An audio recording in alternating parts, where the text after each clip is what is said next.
we're going to talk a little bit about aqua therapy, and we're going to talk about some of the major principles. And so what are we going to do? When do you use it? When do you not use it? The principles behind it. What equipment do you need? As well as the different types of progressions. But what we have to think about first is, when we use water, and it's not just the use of water, it's do you put it in a tank? Do you put them in a full pool? And so the depth of the immersion definitely plays a role in a few fluid dynamics in the body. On how deep you go affects pressure, but it also impacts the amount of resistance when you're doing therapeutic exercise, as well as the buoyancy principles. Now, some things that are really good for being in the water is you can strength train. Water decreases pain stimulation, so you can do joint mobilizations. Stretching is very effective in water. And again, it doesn't have to be a pool. It could be in a tank, as well as help with balance and gait. And again, balance and gait is going to change dependent upon the depth that you put the person in.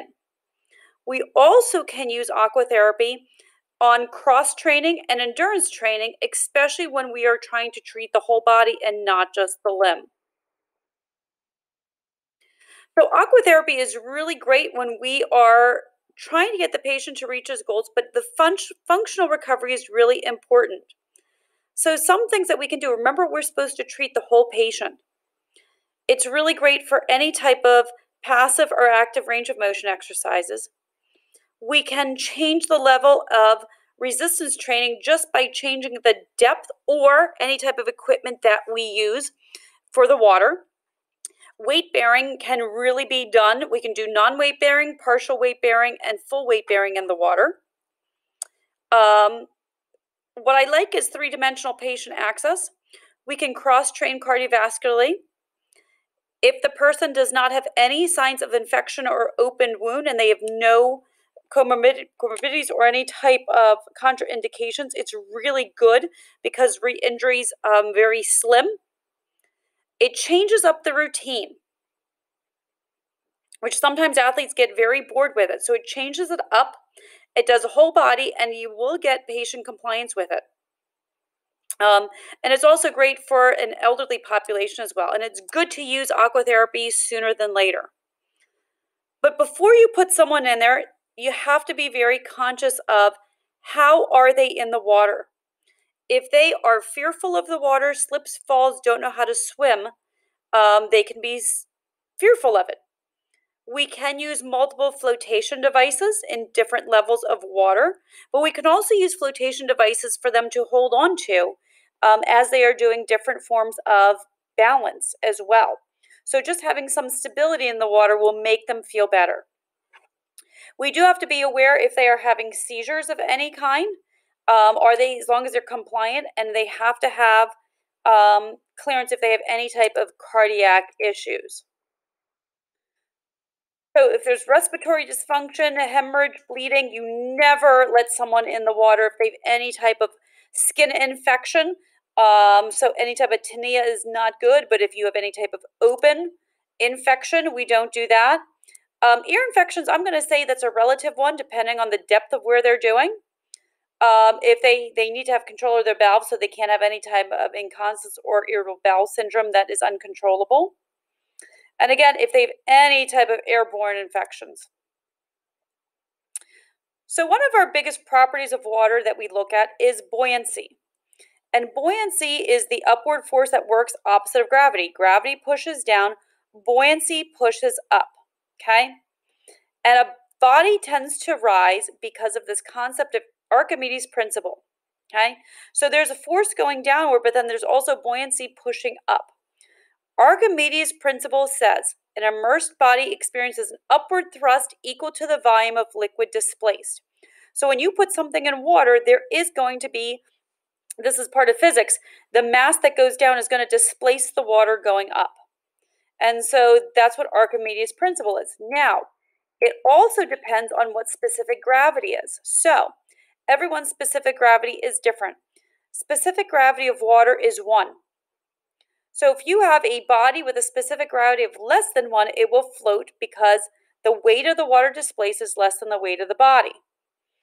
Now, some people have an easier time floating than others because our limbs have different specific gravities on it because of air and as well as weight.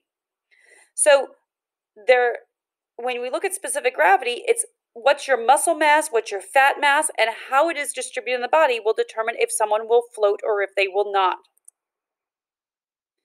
So the average specific gravity is less than 1. This is usually the range, okay? Part of it is going to be submerged and a part of it will float. But again, your lung volume and putting air in your lungs will also cause your chest cavity to rise as well. But if you push out all the air out of your body, anywhere between 5 and 3% on the average will float, whereas the rest of the body will sink. So why is this important? Because we have this component of both buoyancy as well as specific gravity, there's that component of weightlessness. So people feel lighter, and so we call it when you unload the joint is because you have that buoyancy and that ability to float, you're able to unload it and not have as much gravity pushing down. So the center of buoyancy and the center of gravity are in vertical alignment with each other, and so the body is balanced when you're standing there, so people feel like they are balanced. And we also have another principle that's really important, and that's called hydrostatic pressure, okay? And so when you have pressure, when you have a limb in the water, you're going to have pressure on the outside of it. And Pascal's law says when you put a limb in the body, the pressure exerted by fluid is equal on all the surfaces of the object in general. Now, depth immersion, when you go deeper in the water, there's going to be more hydrostatic pressure around it. Okay? The deeper you go, the more hydrostatic pressure, the more pressure you have on the limb, the more positive impact because you're pushing it and pushing it upwards is going to have a positive effect on edema. So here are all the forces that are going on the body. You have water pushing on the outside of the body. That's that hydrostatic pressure. The feet are going to have more hydrostatic pressure than higher up. You're going to have buoyancy pushing you up and the force of gravity pushing you down. Again, let me go back. The more deeply the body is submerged, the less weight is borne by the lower extremity, so you have more buoyancy to it. The deeper you go in water, the less weight bearing you are going to have. So if we can go deeper into the water, let's say chest level versus ankle level, there's going to be a lot more weight bearing when you're standing in the shallow water. Now, believe it or not, viscosity does take place in water. We have these molecules, okay, that are in the water, and then the viscosity is the thickness, the friction that occurs between the molecules. And we know warmer things have less viscosity, and colder things have more viscosity. But this viscosity is what actually causes resistance to occur during motion within the pool, okay? And so also not only do you have viscosity of water, but if you increase the surface area through water, it's going to increase resistance. So if you open up your hands and let water run through your fingers when you do horizontal ab and adduction, that's less resistance. But if you close your fingers and increase the surface area, you're going to have a lot more resistance. And so that's a way to be able to change forces. Now, there are some things to think about when you're dealing with an aqua therapy lab, okay? The temperature of water is going to be different than air temperature. Water conducts temperature 25 times faster than air. So doing a 1 degree temperature change, you are going to feel so much more in water than you will in the air around you. So you're going to feel those smaller 1 to 2, 3 degree temperature changes much differently. Think about when you're in a hot tub. Going from 99 degrees to 103 degrees is you feel the bigger change than when you go from 75 degrees to 78 degrees. And so people are when you immerse the water, you're going to be more in the skin. And so the less opportunity to dissipate heat through the thermoregulatory system, the more you're exposed to the air. Now, just so you know, okay, again, I'm doing this in Celsius and Fahrenheit, okay? Anything greater than 70, 37, or 98 degrees Celsius, okay, you're going to have more cardiac output because that's our core body temperature.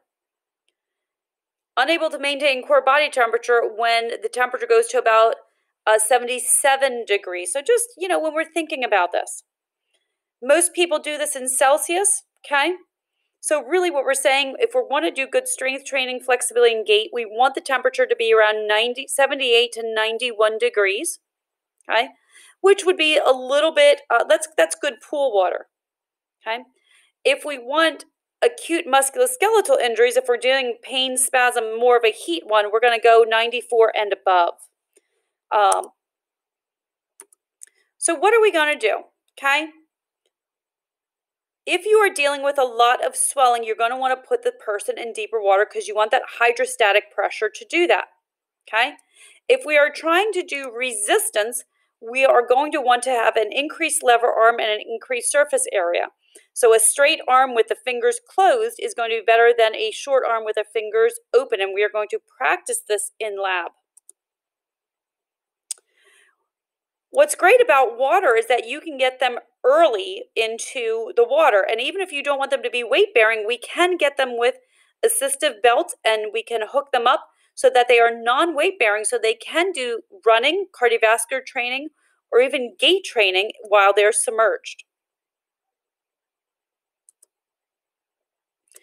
Mid-rehab, again, we can add different techniques. So these are, if we want to increase resistance, we can put these webbings on, or we can put these cuffs on, which are going to add resistance for strength.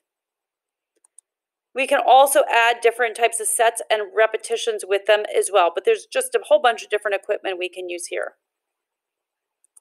So once we get strength and range of motion, we can go into jumping and hopping and gait training and bounding. We can go into some eyes open and eyes closed as we would as well. And then in our late phases, we can do sport specific, and we can do throwing a football, we can do jumping, we can do shooting, we can do spinning, we can do plyometrics, and we can add coordinated and speed equipment as well. So one of the things that we do for deep water is I like to give some proprioceptive feedback for body alignment, okay, and good arm activity. What's really great is to help get a good core body positioning in deep water running and good cardiovascular. So this is one thing I wanted. This is good vertical alignment. And you really have to get that core in place. And then when we do running, okay, we want them in just a somewhat lean, but not a complete forward lean, because that's not how you run.